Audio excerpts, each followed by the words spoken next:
अस्सलाम वालेकुम। Unit 6 exercise 6.1 उसके क्वेश्चन नंबर 1 में हमने जो इक्वेशन थे उनको सॉल्व किया था। अब यहाँ पर क्वेश्चन नंबर 2 में क्या है, देखिए यहाँ पर एक वर्ड प्रॉब्लम है या जुमलों में लिखा हुआ एक प्रॉब्लम है जिसको हमने सॉल्व करना है। अब यहाँ पर दो मरले हैं। सबसे पहला मरला तो ये है कि हमने इक्वेशन को बनाना है, तो इस जुमले को देखकर या इस सेंटेंस को देखकर हमने पहले इक्वेशन को बनाना है। तो जब इक्वेशन हमें मिलेगी तो फिर हम उस इक्वेशन को सॉल्व करेंगे। अब यहाँ पर हमने इक्वेशन कैसे बनाना है ये चीजें हमने समझनी है। देखिए सबसे पहले हमने क्या करना है, इस सेंटेंस को टुकड़ों में लेना है। सबसे पहले देखें when 25 added to a number। अब ये वाला जो a नंबर लिखा है इस नंबर का हमें नहीं पता, तो हमें इक्वेशन में वेरिएबल्स चाहिए। तो ये वेरिएबल कौन सा है, तो वेरिएबल ये नंबर है जिसमें लिखा है कि when 25 added to a number। अब वो नंबर क्या है, उस नंबर को हम लेट करते हैं, उस नंबर को हम एक नामालूम वेरिएबल बनाते हैं। तो मैं पहले क्या लिखता हूं, लेट a number is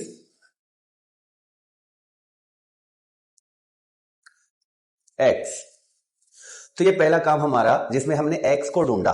और इसी जुमले में यहां पर क्या लिखा है कि 25 added to a number। तो हमने 25 इस x में ऐड किए। तो अब क्या करते हैं, 25 ऐड करने का मतलब x प्लस 25। तो मैं लिखूंगा 25 added, तो इसका मतलब निकलेगा अब x में हम 25 ऐड करेंगे। ये वाला जुमला यहां से लेकर हमने यहां तक बना दिया जिसमें बनता है x प्लस 25। अब यहां पर इस जुमले में क्या है कि द रिजल्ट इज ऑफ, तो मतलब कि रिजल्ट इसका आधा है। तो अब रिजल्ट इसका आधा मतलब किसी को भी आधा करना हो, अगर आप 10 को आधा करते हो तो 10 को आप 2 से डिवाइड करोगे, तो 2 से डिवाइड करने का मतलब उसका रिजल्ट क्या बनेगा, 5 बनेगा। तो 10 का आधा क्या है, 5 है। तो किसी नंबर का भी आधा बनाना है तो आधा या हाफ बनाना है तो उसका मतलब क्या है, उसको 2 से डिवाइड करो। तो यहां पर ये वाला जुमला हमें यही बता रही है कि यहां पर डिवीजन में 2 रखना है। तो हम इस वाले का आधा, तो हम क्या करते हैं, अब द रिजल्ट इज ऑफ, तो x प्लस 25 का रिजल्ट उसका आधा। तो हम ऐसे लिखेंगे x प्लस 25 इसका जो भी रिजल्ट है उसका आधा करना है। तो x प्लस 25 जो है उसका आधा, तो हमने इक्वेशन को इस तरह बनाया x प्लस 25 बाय 2। अब आगे देखें दी आंसर। अब आंसर की बारी आई है, तो इनका आंसर क्या बनेगा, इनका आंसर बनेगा 3 times the original number. 3 times the original number. तो ओरिजिनल नंबर क्या है, ओरिजिनल नंबर वही है जिसको हमने लेट किया है x के साथ। तो अब x के साथ मतलब रिजल्ट जो आएगा वो 3 टाइम होगा उस x का। तो 3 टाइम कभी भी आपको इस तरह टाइम्स मिलेगा तो टाइम्स से मतलब मुराद होता है के मल्टीप्लाई। तो हमने इसके रिजल्ट को क्या बनाना है, जो ओरिजिनल नंबर है उसके साथ 3 को मल्टीप्लाई करना है। तो मैं यहां पर लिखूंगा द आंसर इज 3 टाइम्स का मतलब जो ओरिजिनल नंबर है उसके 3 टाइम। तो मैं ओरिजिनल नंबर हमने क्या किया है, लेट किया है x के साथ और x का 3 गुना, तो मतलब 3 टाइम्स। अब ये वाला रिजल्ट है, ये वाला आंसर है। किसका आंसर है, इसका आंसर है। तो हमारा इक्वेशन क्या बनता है, equation becomes x plus 25 by 2 is equal to 3x। तो ये बनता है हमारा इक्वेशन। तो पहला मरला तो ये है कि जो हमें इस तरह का मिलता है उसको हमने इक्वेशन बनाना है। तो इक्वेशन जब बनती है तो उसका सॉल्व करना मुश्किल नहीं है। अब इक्वेशन को मैंने कैसे बनाया, मैंने इस जुमले को टुकड़ों में लिया। पहले मैंने यहां पर देखा इन दोनों तक कि एक नंबर जिसमें 25 को ऐड करो, तो हमने नंबर को x बनाया और 25 को ऐड किया। फिर हमें बताया गया कि द रिजल्ट इज ऑफ, तो इसके रिजल्ट का आधा, तो इसके रिजल्ट का आधा मतलब इसको 2 से डिवाइड करो और फिर हमारा आंसर बनेगा वो ओरिजिनल नंबर का 3 गुना। तो ओरिजिनल नंबर हमारे पास जिसको हमने x से लेट किया था, तो हम क्या करते हैं, ओरिजिनल नंबर को 3 टाइम मल्टीप्लाई, तो इस तरह 3x बनाते हैं और ये हमारा आंसर है। ये वाला जुमला हमें आंसर बता रही है, तो आंसर का मतलब इक्वल के बाद वाला नंबर। अब हम लिखेंगे सॉल्व वैल्यू ऑफ x। तो अब x की वैल्यू के लिए हम इस वाले इक्वेशन को सॉल्व करते हैं। तो इक्वेशन है x plus 25 by 2 is equal to 3x। अब मेरे ख्याल में क्वेश्चन नंबर 1 से आप लोग अच्छे से सीख चुके हो कि हम कैसे इसको सॉल्व करते हैं, लेकिन ये यहाँ पर डिवीजन में है तो इसको मैं यहाँ पर शिफ्ट करूंगा तो साइन चेंज हो जाएगी मल्टीप्लीकेशन में। तो यहाँ से मिलेगा x plus 25 is equal to 3x और ये 2 यहाँ से शिफ्ट हुआ है तो अब इसका साइन जो है वो मल्टीप्लीकेशन में चेंज होकर हमने इस तरह मल्टीप्लाई 2 लिखा। तो अब इसको सिंप्लीफाई कर सकते हैं, तो इसको सिंप्लीफाई करेंगे x plus 25 is equal to, तो 3x 2 से मल्टीप्लाई होगा तो आंसर बनेगा 6x। अब हमने देखा ये x और ये x दोनों लाइक टर्म्स हैं, तो 25 को मैं इसी तरफ रखूंगा और इस वाले x को मैं शिफ्ट करता हूं 6x की तरफ। तो शिफ्ट करने से यहां पर इसकी साइन जो है प्लस में है, शिफ्ट होने से अब इसकी साइन माइनस में कन्वर्ट हो जाएगी। तो 6x से माइनस x निकलते हैं तो 5x मिलेगा। तो अब यहां पर ये बनता है इक्वेशन। अब हमने x की वैल्यू को फाइंड करना है तो हमने यहां पर x को अकेला रखना है और x के साथ ये 5 जो है मल्टीप्लाई में है। अब मैं 5 को शिफ्ट करूंगा दूसरी तरफ तो यहां पर ये मल्टीप्लाई में है तो 25 से डिवीजन में होगा। तो हम क्या करते हैं, x इज इक्वल टू 25/5। अब 25 को 5 से डिवाइड करेंगे तो आंसर क्या मिलेगा, 5 मिलेगा। तो इस तरह जो नंबर था वो नंबर हमें मिला और वो नंबर क्या था, 5। तो देखें सबसे यहां पर अहम काम यह है कि हम किस तरह इस इक्वेशन को बनाते हैं। तो उम्मीद है क्वेश्चन नंबर 2 आपको समझ आ चुका है। अब इसके बाद क्वेश्चन नंबर 3 और क्वेश्चन नंबर 4 भी ऐसे ही हैं। तो अब क्वेश्चन नंबर 3 की तरफ चलते हैं। अब ये question number 3, when a number is added to 4। तो यहां भी हम इस सेंटेंस को टुकड़ों में करके अपना इक्वेशन बनाएंगे। तो सबसे पहला वाला ये हिस्सा, तो यहां पर क्या आ रहा है कि when a number is added to 4, same question number 2 जैसा, जिसमें हमें यही बताया जा रहा था कि when 25 is added to a number. तो एक नंबर में 4 ऐड करो या 4 में एक नंबर ऐड करो तो दोनों चीजें एक ही हैं। तो मैं यहां पर लेट करता हूं कि अ नंबर इज x और x में क्या ऐड करना है, यहां पर 4 में x ऐड हो रहा है, वहां पर x में 25 ऐड हो रहा था और यहां पर क्या है, एक नंबर जो है वो 4 में ऐड हो रहा है। तो हम लिखेंगे एडेड टू 4। इसका मतलब है कि 4 में एक नंबर ऐड होना। तो x प्लस 4 लिखो या 4 प्लस x लिखो, दोनों चीजें सेम हैं। तो मैं यहां पर x प्लस 4 भी लिख सकता हूं। अब इक्वेशन यहां तक पहुंच चुकी है। अब आगे देखेंगे, द रिजल्ट इज इक्वल। देखें वहां पर क्या जुमला था कि द रिजल्ट इज ऑफ और उसके बाद द आंसर इज 3 टाइम। तो वहां पर एक था कि रिजल्ट इज ऑफ और दूसरा था आंसर इज 3 टाइम। तो वहां पर हमें यह था कि जो आंसर लिखा था तो हमारे समझ में आया कि आंसर जो है वो इक्वेशन के दूसरी तरफ का रिजल्ट है और जो रिजल्ट इज ऑफ लिखा था तो वो डिवीजन के लिए था। अब यहां पर फौरन से लिखा है कि the result is equal to subtracting 10 from 3 times of 8। तो यहां पर इक्वल की बात आई है और रिजल्ट इज इक्वल। तो इन दोनों का जो रिजल्ट है वो इक्वल किसके है, वो 3 टाइम्स ऑफ 8, मतलब कि उस नंबर जो नंबर हमने लेट किया है x के 3 टाइम के 10 माइनस में है। तो मतलब कि हमने जो 3 टाइम लिया उसका भी 10 माइनस करेंगे कि हम जो रिजल्ट निकालते हैं वो इससे 3 गुना बड़ा होगा, लेकिन 3 गुना में से 10 कम होगा। तो अब हम क्या करते हैं, रिजल्ट इज इक्वल, तो 4 प्लस एज इक्वल बनेगा इस जुमले से और फिर मैं लिखूंगा सब्ट्रैक्टिंग 10 फ्रॉम 3 टाइम्स। तो सब्ट्रैक्टिंग 10 फ्रॉम 3 टाइम्स का मतलब कि आंसर जो है, जो रिजल्ट जो है वो इसके 3 गुना से 10 कम है। तो मैं यहां से 4 plus x is equal to 3x minus 10 करूंगा, 3 गुना से 10 कम, सब्ट्रैक्टिंग 10 फ्रॉम 3 टाइम्स ऑफ 8। तो हमने x के 3 गुना से 10 माइनस करना है। तो ये इक्वेशन बनती है यहां पर। तो इस तरह इक्वेशन तो हमने फाइंड किया है। अब हम सिंपल से इक्वेशन में जो x है उसकी वैल्यू को फाइंड करेंगे। तो solve the equation for value of x। तो x की वैल्यू के लिए हम इक्वेशन को सॉल्व करते हैं। तो इक्वेशन है 4 plus x is equal to 3x minus 10।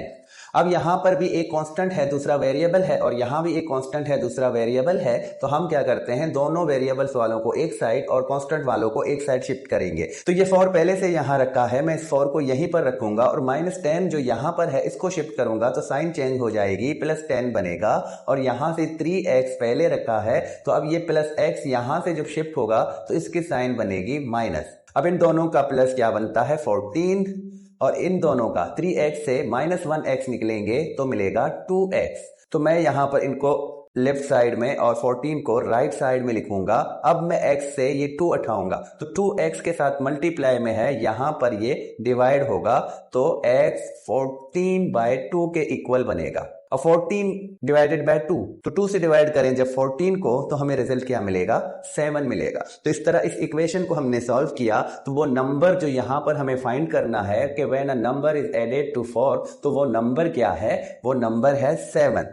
देखिए इस नंबर को मैं वेरीफाई कैसे करूंगा। देखिए when a number is added to 4 तो मैं x की जगह पर 4 प्लस, अब ये नंबर मुझे मिला है 7 इज इक्वल टू यहां पर 3 और नंबर क्या है 7 है तो मैं 7 को 3 के साथ मल्टीप्लाई में रखूंगा और माइनस कर दूंगा 10 के साथ। अब मैं इस साइड को अलग से सॉल्व करूंगा और इसको अलग से सॉल्व करूंगा तो क्या ये दोनों साइड इक्वल बनेंगे या नहीं। तो इन दोनों का प्लस क्या बनता है 11 और यहां पर क्या होगा, इन दोनों को जब मैं मल्टीप्लाई करता हूं 21 और माइनस 10 है तो 21 से 10 निकालता हूं तो इस तरफ भी मुझे 11 मिलेगा। तो इस तरह जो वैल्यू हमने जो x की वैल्यू फाइंड की थी 7 तो वो बिल्कुल सही फाइंड की है कि उस नंबर के लगाने से दोनों साइड इक्वल बनते हैं।